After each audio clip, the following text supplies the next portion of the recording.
జై సచ్చిదానంద. మీ అందరిలోనూ కొలువై ఉన్న పరమాత్మకు నా మనఃపూర్వకంగా శిరస్సు వంచి నమస్కరిస్తున్నా.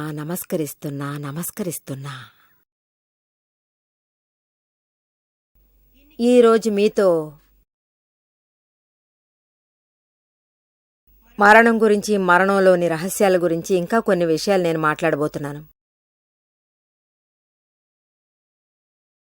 పోయిన ఎపిసోడ్లో మనం ఆత్మహత్య గురించి మాట్లాడుకున్నాం. మన భారతదేశంలో ఆత్మహత్య చేసుకోవడం అన్నది ఎక్కువగానే ఉంది. విడివిడిగానే అది జరుగుతుంది.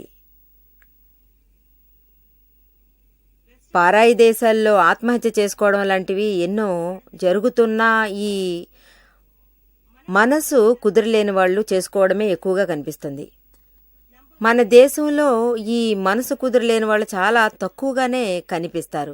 కానీ ఎన్నో సోషల్ ప్రాబ్లమ్స్, ఫ్యామిలీ ప్రాబ్లమ్స్, మరెన్నో ఫైనాన్షియల్ ప్రాబ్లమ్స్, ఇలా అన్ని ప్రాబ్లమ్స్ ఒకేసారి వచ్చి బతకడానికి దారి లేకుండా చేస్తుంటాయి. అప్పుడే ఆత్మహత్యల జోలికి వెళ్తారు. ఈ రకమైన కేసులు చాలా ఉన్నాయి. ఫ్యామిలీ ప్రాబ్లమ్స్లో అత్తాకోడళ్ల ప్రాబ్లమ్స్ చాలా ఎక్కువ. అత్తగారిని వాళ్ళ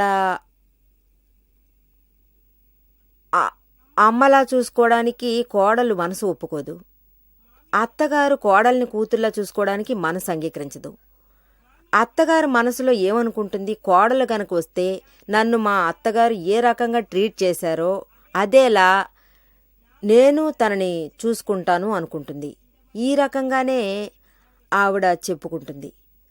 ఆఖరికి ఏం జరుగుతుంది, ఆవిడికే తెలియకుండా ఇంటికి వచ్చిన కోడల్ని తనకు చేతనైనంత వరకు తనని టార్చర్ చేస్తూ ఉంటుంది. తర్వాత అత్తగారు తన కోడలితోటి,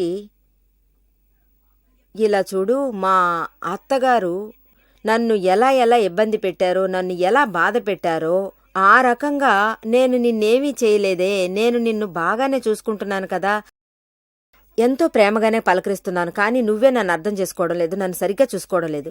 ఇదే కోడల దగ్గర అడిగితే తనేం చెప్తుంది? మా అత్తగారు నన్ను పువ్వులా చూసుకుంటుందని చెబుతుంది. కానీ అలా ఏది చేయడం లేదు. ఈ టైపు విషయం మనసులోకి వచ్చిందంటే మా అత్తగారు నన్ను బాగా చూసుకుంటుంది, నా వల్ల ఆవిడికి ఎటువంటి కష్టమూ కలగదు, ఆవిడ వల్ల నాకు కష్టమే లేదు, ఈవిడ దుఃఖం కలిగించినా ఆవిడికి ఆవేదన బాధ పెట్టడమే తెలీదు. తను ఆ రకంగా గట్టిగా మాట్లాడినా తనకు ఈ విషయం అర్థం కాదు. ఆ స్థాయికి బాధలు చెప్పడం తెలీదు. కానీ ఈ విషయమే భరించలేకుండా పోతుంది. ఒకవేళ తన భర్త తన సైడు మాట్లాడకపోయినా తన భర్త తల్లి సైడు మాట్లాడుతున్నాడు, భార్య సైడు తను మాట్లాడడం లేదు. పాపం ఇక్కడ జరిగేది కొంచెం కూడా సహించలేక తను తన పుట్టింటికి వెళ్ళి ఉండలేక, ఎవరూ అక్కడ తనను చూసుకోలేకపోతే ఇక తను ఎక్కడికని వెళ్ళగలదు, ఎటువైపు వెళ్ళగలదు? ఇదే తన పరిస్థితి. ఎందరో కోడళ్ళు ప్రాణాలు తీసుకుంటున్నారు. తను తన భర్తతో నన్ను మీ అమ్మను విడివిడిగా ఉంచమని చెబుతూనే ఉంటుంది. అమ్మగారింట్లో ఖచ్చితంగా ఉండలేదు. కానీ ఈ భర్త కొంచెం కూడా అంగీకరించడు. ఏమవుతుంది తను? పాపం ఎటువైపు నుంచి ఒక ఆదరణ గాని తోడు గాని తనకు లేక ఆ అమ్మాయి ఒక భయంకరమైన మనస్తాపానికి గురై ఆఖరికి ఆత్మహత్య చేసుకోవడానికి పూనుకుంటుంది. ఒక కోడలు తన అత్తగారు, ఆడపడుచు 2-3 రోజులు ఉత్తినే ఉండి, అప్పటికి ఆ అమ్మాయి బాగా చదువుకున్న పిల్లలాగే ఉండేది. ఇంకా చెప్పాలంటే ఆడపడుచు వివాహం చేసుకోను అన్నప్పటికీ ఇది తన జీవితాంతం ఒకవైపు అత్తగారి టార్చర్ ఎక్కువగా ఉండేది, ఇటువైపున్న ఆడపడుచు టార్చర్ అదేలా ఎక్కువగా ఉండేది. ఒక సోదరికి ఈ పరిస్థితి ఎదురయ్యింది. ఇంట్లో అత్తగారిని, 2 ఆడపడుచుల్ని, అందర్నీ అనుక్షణం భరించాల్సి వచ్చేది. పాపం తను ఒంటరిగా ఇరుక్కుపోయింది. ఒక్కొక్కరు మాట్లాడేది తను అర్థం చేసుకోవడం తప్పుడు రకంగా అర్థం చేసుకోవడం, ఎదురుగా ఇద్దరూ తిట్టుకోవడం, ఒకరినొకరు విమర్శించుకోవడం, ఈ రకంగా మాట్లాడి ఎంతదాకా ఇది వచ్చిందంటే దేనిని తను భరించలేక ఆత్మహత్య చేసుకోవాలి అని అనుకుంది. అందువల్ల తను పాయిజన్ తాగేసింది. యాక్చువల్గా తనకి తన భర్తకి ఎటువంటి సమస్యలు లేవు. కానీ భర్త తన తండ్రి గుప్పెట్లో ఉండేవాడు. తన సొంత కాళ్ల మీద నిలబడని రకం. తండ్రి గారి ఇంట్లోనే వాళ్ళు ఉండేవాళ్ళు. తనకు భార్య పరిస్థితి తెలుసు. భార్యతో విడిగా వెళ్లాలనుకున్నా అతనికి అది ఎలా కుదురుతుంది? దానికి తనకు డబ్బు కావాలిగా, దానికి అతను సంపాదించాలిగా. అందువల్ల వేరే దారి కనిపించకపోయేసరికి తను ఆత్మహత్య చేసుకుంది. మొగుడు తనను వెంటనే హాస్పిటల్కి తీసుకెళ్లాడు. అప్పుడు వాళ్ళ ఇంటి పక్కనే అందరూ ఉన్నందువల్ల వాళ్ళు వైద్యం చేయించగలిగారు. ఆఖరి క్షణాల్లో కొంచెం ఊపిరి ఉండగా భర్త దాదా భగవాన్ని మనసులో తలుచుకున్నాడు. అంటే దాదా భగవాన్ నాకు ఏదైనా చేయండి, తనకు ఏదైనా అయ్యిందంటే అది అందరికీ పాపం చుట్టుకుంటుంది అని దాదా భగవాన్ని వేడుకోగానే ఆవిడ నార్మల్కొచ్చి కోలుకుంది. అతనికి పట్టరాని సంతోషం. తను మనసారా దాదా భగవాన్ని పిలవగానే అతను కరుణించి తన భార్యను బతికించాడు అని చాలా సంతోషం. మామూలుగా అయితే చావు బతుకులు తమ తమ విధిరాతలను బట్టే కదా అమలవుతూ ఉంటాయి. దాదా భగవాన్ ఎప్పుడూ ఎవరికీ ప్రాణభిక్ష పెట్టడం లేదు. అలాగే ప్రాణాపాయంలో వదిలేసి ఉండలేరు. ఎవర్నీ అలుసుగా చూడరు. ఇవన్నీ తమ తమ విధిరాతలను బట్టే జరుగుతూ ఉంటాయి. మా పరువు ప్రతిష్టలు ఎనలేనివి, అందరూ మెచ్చుకోదగ్గ స్థాయివే. కాబట్టి ఎవరైనా మన పేరు మనసులో స్మరిస్తే ఖచ్చితంగా దాని ప్రతిఫలం దక్కుతుంది. ఇందులో మాకు ఏ పని లేదు. మీరు మా పేరు మనసులో స్మరిస్తారు, అది ఫలితమిస్తుంది. ఈ రకంగా ఎంతో మంది స్మరిస్తుంటారు. ఇదంతా మన గత జన్మ పుణ్యఫలమని అనుకోవాలి. ఇటువంటివి అభినందనలుగా పరిగణించాలి. కీర్తి స్వయంగానే వరిస్తుంది. మేము ఏమీ చేయడమే లేదు. ఇందులో ఏది మంచి చెడును ఆలోచించే విషయమే లేదు. ఇదంతా అజ్ఞాన భ్రమగా భావించాల్సి వస్తుంది. పాలానోళ్లు మంచి చేస్తున్నారు, పాలానోళ్లు చెడు చేస్తున్నారు అనేదంతా నిమిత్తమే. ఎవరూ చేయడం లేదు. ఇప్పుడు ఎంతో మంది నా దగ్గరకు వచ్చి, సహోదరి నీ అడుగు పెట్టగానే మరి మా ఇంట్లో సిరులుగా కురుస్తున్నాయని నా దగ్గర అందరూ చెబుతూ ఉంటారు. అందుకు నేను వాళ్ళ దగ్గర నా అడుగులు 24 గంటలు మా ఇంట్లోనే ఉంటున్నాయి, ఏం చేసినా డబ్బు రావడం లేదని నేను అనేదాన్ని. కానీ ఇవన్నీ తమ తమ విధిరాత లెక్క ప్రకారమే కదా. కరెక్ట్గా నేను ఆ టైంలో వాళ్ళ ఇంటికి వెళ్తాను, వాళ్ళ ఇంటికి కరెక్ట్గా డబ్బు రావడం మనం కేవలం ఇప్పుడు నిమిత్త మాత్రమే. ఇదంతా విధి ఆడే నాటకమే కదా. ఏమీ చేయడానికి లేదు, ఎవరూ చేయడానికి లేదు. ఇది లడ్డు అనే అహంకారాన్ని తినేసి ఏం జరిగిందో చెప్పే ఒక విషయమే కదా. అంతే తప్ప ఇది ఎవరి వలన జరగడం లేదు. ఎంతో మంది చెబుతుంటారు, నీ మాటలు వింటున్నాం, టీవీలో మీ స్పీచ్ మేము వింటున్నాం, అది వినగానే మా జీవితంలో మనశ్శాంతి ఏర్పడుతుంది. ఇదంతా నిమిత్తమే. ఇవన్నీ మేం మాట్లాడడం లేదు, అంతా టేప్ రికార్డరే మాట్లాడుతుంది. మేము ఆత్మస్వరూపంగా ఉంటూ ఇవన్నీ వింటూనే మీరు వింటున్నట్టే మేం వింటూ ఉంటాం. మీరు ఎలా వీడియోలో చూస్తూ ఉంటారో అదేలా మేం చూస్తుంటాం టీవీలో. మేం ఇప్పుడు చూస్తున్నాం, మీరు తర్వాత చూస్తారు టీవీలో టెలికాస్ట్ అయ్యేటప్పుడు. ఈ రకంగా ఆ భార్య బతికిపోయింది. ఇప్పుడు ఆవిడ క్షేమంగానే ఉంది, చాలా సుఖంగా ఉంది. తర్వాత కోడలికి విడిగా ఒక ఇల్లు ఇచ్చారు. ఆ తర్వాత ఆ అమ్మ ఎప్పుడు మీరు విడిగా ఉండాలో ఉండిపోండి, దానికి అయ్యే ఖర్చు మేము చూసుకుంటాం అని అన్నారు. నీకు ఎంత డబ్బు కావాలో మేమిస్తాం, కానీ ఈ గొడవ అనేది ఉండకూడదు. విడిగా వెళ్లి వాళ్ళు ప్రేమాభిమానాలతో చాలా సంతోషంగా ఉన్నారు. అత్తగారికి కోడలికి గొడవలు లేవు, ఆడపడుచుకి కోడలికి ఎటువంటి గొడవలు లేవు. వదిన దగ్గర ఇప్పుడు అందరూ ప్రేమగా నడుచుకుంటూ ఉన్నారు. ఇందులో చాలాసార్లు ఏమైందంటే ఆడపడుచుతో మనకు ఎంతవరకు వీలవుతుందో అంతవరకు చనువుగానే ఉండిపోవాలి. అప్పుడేమవుతుంది, ఈ లిమిట్ వచ్చే వరకు ఎవరైనా మేనేజ్ చేస్తున్నాడనేది మనం మంచితనంగా ఒక స్థాయికి అర్థం చేసుకుని దానికి తగ్గట్టుగా బతకడానికి అలవాటు చేసుకోవాలి. ఆత్మహత్య చేసుకోవడమే గత్యంతరమైతే తనకు మీరు ప్రోత్సహించేలా ప్రవర్తించకండి. చనిపోవడం వల్ల ఎటువంటి పరిష్కార మార్గం ఖచ్చితంగా వాళ్లకు ఎదురుపడని ఒక విషయం. ఇలా చూడండి, ఎవరైనా ఏ సమస్య అయినా తెచ్చిపెడితే ఆత్మహత్యే గత్యంతరమని మీరు అనుకోవద్దు. కానీ ఎవరి మనసులో ఆత్మహత్య చేసుకోవాలనే కోరిక పుడుతుందో అప్పుడప్పుడు రెచ్చగొడుతుంది. వాళ్ళు ఈ విషయాన్ని మేము మాట్లాడేది కొంచెం బాగా వినండి, దాన్ని ఆలోచించి చూడండి. ఆత్మహత్య చేసుకోవడం వల్ల మీకు సొల్యూషన్ దొరుకుతుందా? ఒక విషయం మాత్రం మీరు ఆత్మహత్య గురించి తలుచుకున్నారంటే దాన్ని కొంచెం డీప్గా ఆలోచించి చూస్తే దానివల్ల నష్టం ఎంతని బాగానే అర్థం చేసుకోగలరు. ఒకవేళ ఆ ఆత్మహత్య వర్కౌట్ కాకుండా మీరు తప్పించుకున్నారంటే మీ ఆయుష్ కర్మఫలం ఏమిటని ఖచ్చితంగా మీరు తెలుసుకోవడం కుదరదు, ఎవరికీ తెలీదు. మీరు మీ ఆయుష్ కర్మఫలానికి ఒక అంతం చేయాలని అనుకుంటారు, కానీ మీ ఆయుష్ కర్మఫలం సుదీర్ఘంగా ఉంటే అప్పుడు అంతం ఎలా అవుతుంది? అప్పుడు మీరు ఏ వైద్యం చేసైనా సరే అందులోంచి మీరు బయటపడతారు. మరణం పిడికిల నుంచి కూడా మీరు తప్పించుకుని తిరిగి రాగలరు. చాలామంది నీళ్లలోకి వెళ్లి మునిగిపోతున్నారు.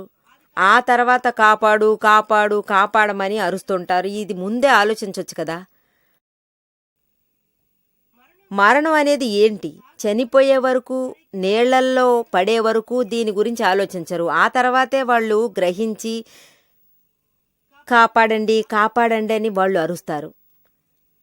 ఆ తర్వాత చూశారంటే ఎన్ని భయాలు, ఎన్ని సైడ్ ఎఫెక్ట్స్, ఇవన్నీ తర్వాత తలెత్తుతాయి. ఈ సమాజంలో బతకడానికి, ఎందుకు ఇంట్లో కూడా బతకడానికి ఎంతో మంది దుర్మార్గుల దుర్భాషలన్నీ వినాల్సి వస్తుంది. బతకాలని ఆశ ఉంటే ఎందుకు ఆత్మహత్యకు పూనుకోవాలి? కాపాడు కాపాడని ఎందుకు అరవాలి? ఈ రకమైన కేసులు చాలా కనిపిస్తుంటాయి. మనం న్యూస్ పేపర్లో కూడా పలానోళ్ళు ఈ చిన్న విషయం కోసం ఆత్మహత్య చేసుకున్నారని చూస్తుంటాం. కానీ ఆత్మహత్య చేసుకోబోయి ఆ తర్వాత తప్పించుకుంటే ఆ తర్వాత వాళ్ళ పరిస్థితి ఏంటని ఆలోచించండి. దాన్ని వర్ణించటానికి మాటలే చాలవు. అంతేకాక ఇంట్లో ఉన్న వాళ్ళకి మీ మీద నమ్మకమే పోతుంది. భార్యకు భర్త మీద ఉన్న నమ్మకం పోతుంది. అదేలాగా అత్తగారికి కోడల మీద ఉన్న నమ్మకం పోతుంది. ఇలా అయితే తల్లిదండ్రులకి తమ కూతురు కోడలి మీద నమ్మకం పోతుందే. ఎప్పుడూ వాళ్ల మైండ్లో ఇటువంటి ఆలోచనలే రన్ అవుతూ ఉంటాయి. మరిచిపోయి కూడా మనం ఈ ఆత్మహత్య గురించి ఖచ్చితంగా ఆలోచించకూడదు. ఎప్పుడూ అన్ని టెన్షన్లోనూ ఉంటూ అనుక్షణం మేనేజ్ చేయాల్సి వస్తుంది. తప్పుడు ఆలోచనలే రాకూడదు. ఇటువంటి ఒక ఆలోచనే మరణం గురించి ప్రేరేపిస్తుంది. ఇంట్లో ఉన్న వాళ్ళంతా ఈ కారణంగానే మన మీద మండిపడుతూ ఉంటారు. ఆ తర్వాత వాళ్ళకి ప్రేమాభిమానాలు దూరమవుతాయి. ఇక నమ్మకం అనేదే వాళ్ళకి కలగదు. ఖచ్చితంగా వాళ్ళు ద్వేషిస్తారు. ఒక భార్యాభర్తకి సమస్య ఉండేది. భర్తకు ఆ భార్య మీద చాలా అనుమానం ఉండేది. ఎప్పుడూ అనుమానమే. ఆవిడ ఏ మగాడితో లేదా పక్కింటి ఆయనతో లేక మరిదితో లేక మామగారితో ఏదైనా ఒక ముఖ్యమైన విషయం మాట్లాడితే కూడా వెంటనే తనకు తన భార్య మీద చెప్పరాని అనుమానం కలుగుతుంది. వెంటనే వాడికి నీకు ఏదైనా లింకా అని అడుగుతాడు. వాడు భార్యను పెట్టే టార్చర్కి హద్దు పద్దంటూ లేదు. 8 రోజుల దాకా తను వండి వార్చలేదు, మాటామంతి లేదు, తనకు తిండి తిప్పలు లేవు. అందువల్ల బయట తను తిని వస్తే భార్య పరిస్థితి ఏంటి? పాపం పెళ్ళాం ఏ తప్పు ఎరగనిది, అమాయకురాలు, శీలవతి. కాని ఆ భర్తకి ఎనలేని అనుమానం. అతను తన భార్యని అనుమానించటంలో హద్దు పద్దంటూ లేకుండా పోయింది. అది శృతిమించిన అనుమాన పెనుభూతం. దాని పర్యవసానం ఏమైంది? సందేహించే బుద్ధి ఆ వ్యక్తికి ఒళ్లంతా పాకిపోయింది. తన భార్య మీద. కొన్ని సందర్భాల్లో భార్యకి కూడా భర్త మీద సందేహం కలుగుతుంది. వాళ్ల మధ్య సర్దుబాట్లు లేకపోతే గొడవలే ఎప్పుడూ తలెత్తుతుంటాయి. అసలు భర్తలు భార్యల్ని చావబాదుతూ ఉంటారు, బయటికి పొమ్మని గెంటేస్తుంటారు, ఇంకా ఏమేమో చేస్తుంటారు. ఈ అమ్మాయికి నర్వస్ చాలా ఎక్కువగానే ఉండేది. ఒకసారి అతనికి తన గురువుగారి మీదే అనుమానం కలిగింది. భర్త తన గురువుగారిని భార్య కోసం అనుమానించడం మొదలెట్టాడు. యాక్చువల్గా అటువంటివేమీ జరగలేదు. ఇద్దరు పవిత్రమైన వాళ్ళు. గురువు పవిత్రతకే పవిత్రత లాంటివారు. ఏమీ లేదు. అతని మనసులో ఒక అనుమానం. ఎటువంటి కారణమూ లేదు. ఎవరు ఎవరిని చూడడం లేదు, మాట్లాడడం లేదు, ఎదురుపడడం లేదు. మామూలుగా అతని గురువుగారు తన భార్యతో మాట్లాడితే కూడా, అరే చిన్న ప్రశ్న అడిగితే కూడా ఇతనెందుకు నా భార్యతో మాట కలిపాడని అనుమానించడం మొదలెడతాడు. అంతా శంకించే బుద్ధి. ఈ కారణంగానే తను చాలా చిత్రహింసలకు గురయ్యేది, చాలా ఇబ్బంది పడిపోయేది.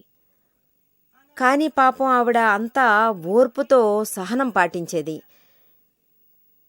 ఇతడు భార్యని ఎంతగానో టార్చర్ పెడుతూ ఉండేవాడు. తను ఎంత నరకం అనిపించేది. ఈ గురువుగారంటే అందరికంటే ఉన్నతమైనవారు. మాతా పిత గురువు దైవం అని దైవం ముందే దైవ సమానులన్నారు. అటువంటి ఆయన్ని అనుమానిస్తే ఎలా ఉంటుంది? ఆ మహాతల్లి మనసు ఎంత బాధకి గురయ్యి ఉంటుంది. ఇదంతా ఊహకందనంతగా టార్చరు నిరంతరం ఉండేది. ఆ స్థాయికి అతను టార్చర్ పెడుతూ ఉండేవాడు. ఒకసారి తను ఆత్మహత్యకు ప్రయత్నం చేసింది. ఒకసారి తను ఇల్లు వదిలి వెళ్ళింది. ఆ ఆశ్రమానికి వెళ్ళింది. తనను నగరమంతా గాలించి వెతికి పట్టుకుని సముదాయించి ఇంటికి తీసుకొచ్చారు. ఆ తర్వాతే తను ఆత్మహత్యకి ప్రయత్నించింది. ఆ తర్వాత తను విషం తీసుకుంది. ఆ భర్త తనను హాస్పిటల్కి తీసుకెళ్లి రక్షించాడు. ఇలా భార్యను శంకిస్తూ ఉంటే ఎలా బతకగలరు చెప్పండి? అలాగే నమ్మకం అంటే మన కళ్ల ముందు కనిపిస్తే ఈ ప్రపంచం దాన్ని మరచిపోమ్మనే కదా చెప్తుంది. వాస్తవం గ్రహించండి. ఇదంతా విధి వైపరీత్యం. మరిచిపోవాలని ఉంటే ఏం చేయగలం? పెళ్ళాం కావాలి, తను లేకపోతే క్షణం జరగదు. ఈ రకమైన ఒక టార్చర్ చేశారంటే ఆ పైన ఎలా జీవనం సాగించడం? ఖచ్చితంగా జీవించలేరు. ఈ రకంగా భార్యాభర్తల మధ్య పెద్ద ఎడబాటు ఏర్పడుతూ ఉందండి. భర్త తల్లి సైడు మాట్లాడితే భార్యకి ఏ దిక్కు లేదనే ఆలోచన కలుగుతుంది. ఒక కోడలు ఒక వ్యక్తి వచ్చేవాళ్ళు. అతని భార్య కోడలు వచ్చారు. అత్తగారికి కోడలికి చాలా సమస్యలున్నాయి. వాళ్ళిద్దరూ వచ్చి నా దగ్గర ఈ సమస్యలన్నిటికీ పోసగుచ్చినట్టు విడమడిచి చెప్పారు. యాక్చువల్గా చూస్తే ఈ అత్తగారు కోడలి మధ్య ఉన్న ప్రాబ్లం చిన్నది. దేనికి చూడు ప్రాబ్లం అని అనేవాళ్ళు. అంటే భోజనాల విషయంలో, పనిచేసే విషయంలో, డ్రెస్సుల విషయంలో కోడలి దగ్గర నువ్వు ఈ ఇంట్లో నుంచి నా బట్టలన్నీ కాజేస్తున్నావు అని చెప్పేది. మన ఇంట్లో ఉన్నవన్నీ మీ అమ్మగారింట్లో చేరవేస్తున్నావు అంటూ కోడలి మీద ఆవిడ నిందలు వేసేది. కోడలు పాపం నేను చదువుకున్నాను, నేనెందుకు ఇంత హీనంగా ప్రవర్తిస్తాను అని ఆవిడ బదులుకి సమాధానం చెప్పేది. ఈ విధంగా చేస్తే నేనెందుకు ఇలా ఉంటాను? నాకేమంత అవసరం? నా భర్త కావాల్సినంత సంపాదిస్తున్నాడు, నాకెందుకు? నేను మా అమ్మకి ఏదైనా కొనివ్వాలనుకుంటే నేను ఆయన దగ్గర డబ్బు తీసుకుని కొనిస్తాను. నేనెందుకు ఇక్కడి నుంచి దొంగతనం చేసి అక్కడ ఇవ్వాలి అని తను వాదించేది. ఈ బియ్యం ధాన్యాలన్నీ నువ్వు తీసుకెళ్లి ఇస్తున్నావు అని నిందించేది. అంటే నేను దొంగలా కనిపిస్తున్నానా అని ఎదిరించేది. నాకు ఇవ్వాలని ఉంటే నేను స్ట్రైట్గా తీసుకెళ్ళి ఇవ్వగలను, నేను అటువంటి రకం కాదు. కానీ మా అత్తగారికి నా మీద చాలా అనుమానాలున్నాయి. ఇంట్లో ఉన్న వస్తువులన్నీ అంటే మెయిన్గా కొత్త వస్త్రాలు తీసుకెళ్లి మా అమ్మగారింట్లో చేరవేస్తున్నానని ఆవిడనేది. అలా చేయాల్సిన అవసరం నాకేంటి? ఎందుకోసం చేయాలి చెప్పండి? ఎవరు అబద్ధాలు ఆడుతున్నారు? ఎవరు నిజం పలుకుతున్నారు? ఎవరికి ఇది వివరించాలో అనేది మనం ఖచ్చితంగా చెప్పలేము. దీని రిజల్టు ఏమవుతుంది అంటే అత్తగారికి కోడలికి మధ్య గొడవలు కీచులాటలు ఉన్నాయి. దానికి అంతం అనేది లేకుండా పోయింది. అత్తగారు విడిగా వంట చేసుకుంటున్నారు, కోడలు విడిగా వంట చేసుకుంటుంది. అత్తగారికి కోడలు వంటలు రుచించలేదు, చేసుకోమని వదిలేస్తున్నారు. నాకెందుకు టార్చర్ అని వదిలేస్తున్నారు. టెన్షన్ వద్దని వదిలేస్తున్నారు. వీళ్ళ అత్తగారు ఏం చేస్తున్నారు? కోడల్ని వంట చేయించడం లేదు, నచ్చలేదని చెప్పి ఆవిడ స్వయంగానే వండుకుంటుంది. కానీ కోడలు వంట చేస్తే అది అత్తగారికి కొద్దిగా పెడుతుంది. కానీ అత్తగారు కోడలికి తిండి పెట్టడం లేదు. వాళ్ల మధ్య ఒక ఆఘాతం ఏర్పడుతుంది. అంటే నా భర్త నా వంటకాలు మాత్రమే తింటారు అని కోడలు చెప్పుకుంది. కోడలు వడ్డిస్తే భోంచేయడు. ఈ రకంగా కోడలి మీద కోపం రెట్టింపు అవుతుంది. పాపం మామగారు పొరపాటును కూడా తన కోడలి గురించి ఏదైనా గొప్పలు చెప్పారు అంటే, ఆహా ఈరోజు కోడలు వంట ఆదరగొట్టేసింది అని చెప్పినా కోడలు చాలా తెలివైంది, అన్ని పనులు చురుకుగా చేస్తుంది అని పొరపాటున అతని నోటి వెంట మాటలు వచ్చాయంటే ఆ అత్తగారిని చూడాలి. అంతే, ఆవిడ ఆవేశం కట్టలు తెంచుకుంటుంది. ఆవిడగారు భర్తని తిట్టిపోస్తుంది. మీకు నాకంటే కోడలు ఎక్కువైపోయిందా? అంతగా ఆవిడ మీకు ఏం చేసింది? నేనే మీ భార్యని, నన్ను పొగడాల్సింది పోయి ఇప్పుడొచ్చిన కోడల్ని పొగడ్డం ఏంటని తిట్టి తిట్టి పెడుతుంది. అందువల్ల వాళ్ళ మామగారికి కోడలికి మధ్య ఒక శత్రుత్వం అత్తగారు పుట్టిస్తారు. దీనికి ఒక అంతనేదే లేదు, పోతూనే ఉంటుంది. యాక్చువల్గా చూస్తే మామగారు మంచివారు, కోడలు చాలా మంచిది, కొడుకు చాలా మంచివాడు. కొడుకు ఏం చెప్తున్నాడంటే, డౌట్ పడాలంటే నేనే కదా నా భార్య మీద డౌట్ పడాలి, నేను ఊరుకున్నప్పుడు మీకేంటి బాధని అతను నిలదీశాడు. అయినా అమ్మ ఎందుకు డౌట్ పడాలనేది నాకు అర్థం కాలేదు అన్నాడు. వీళ్ళని దారికి తేవడం అనేది అంత తేలికైన విషయం కాదు. దీని రిజల్ట్ ఏమైందంటే, అటువంటి ఒక అనుమానాల అత్తగారి వల్ల కోడలు నిద్ర మాత్రలు చేతిలోకి తీసుకుంది, స్లీపింగ్ పిల్స్ తీసుకుని వేసుకుంది. ఇంటి నుంచే తను వెళ్ళిపోయింది. కొద్దిగానే తను పిల్స్ వేసుకుంది, ఎక్కువేం వేసుకోలేదు. తను రైల్వే స్టేషన్ నుంచి టెలిఫోన్ చేసింది. తన భర్తతో ఇప్పుడు నేను చావబోతున్నాను, నేను నిద్రమాత్రలు వేసుకున్నాను అని తను చెప్పింది. నేను చనిపోయేలోపు మీ మొహం ఒక్కసారి చూడాలి అనంది. వెంటనే అందరూ భయంతో వణికి అలాగే పరుగులు తీశారు. ఆ స్థితిలో చూడ్డానికి ఎందుకు చావాలనుకుంది, మాత్రలు ఎందుకు వేసుకుంది, ఈ లాజిక్ ఏమిటో అర్థం కాలేదు. చిన్న పిల్లలు కూడా తెలుసుకుంటారు. ఎవరైనా చావాలనుకుంటే ఎవరికీ తెలియకుండా వాళ్ళు చస్తారు కదా. ఈ రకంగా ప్రవర్తిస్తే ఎలా చెప్పండి? ఎందుకు ఆవిడ ఫోన్ చేసి పిలవాలి? తనకు చావాల్సిన అవసరమే ఏమీ లేదు. ఇటువంటివన్నీ చూస్తుంటే ఒక నాటకం లాగుంది. దీనికి ఒక అంతనేదే లేదు, పరిష్కారమే లేదు, దీనికి ఒక సొల్యూషను లేదు. బాగా అర్థం చేసుకున్న వాళ్లే ఒక సొల్యూషన్ తీసుకురావాలి. ఇద్దరూ కూర్చుని బాధపడి పరిహారం చేయండి. ఇద్దరి స్వభావాలు తెలుసుకుని అడ్జస్ట్ చేసుకోండి. అప్పుడే ఈ బాధలు అన్నింటికీ ఒక పరిష్కారం ఉంటుంది. లేకపోతే దీనికి అంతనేదే లేదు. ఆత్మహత్య చేసుకోవాలనుకునేవాళ్ళు ఆత్మహత్య చేసుకోవడం అంత సులభమా? జై సచ్చిదానంద.